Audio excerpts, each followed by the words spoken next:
যে কেউ আমাকে সরাতে পারবে না, কেউ আওয়ামী লীগকে সরাতে পারবে না, এত বড় শক্তি কারো নাই।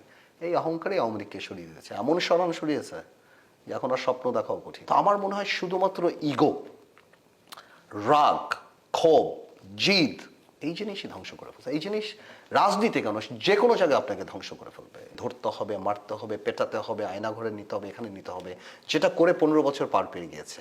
ছাত্রলীগকে নামিয়ে দেওয়া হলো, ওবায়দুল কাদের কথা বলছে, আরাফাত বলছে 5 বছর গুলি করলে গুলি শেষ হবে না।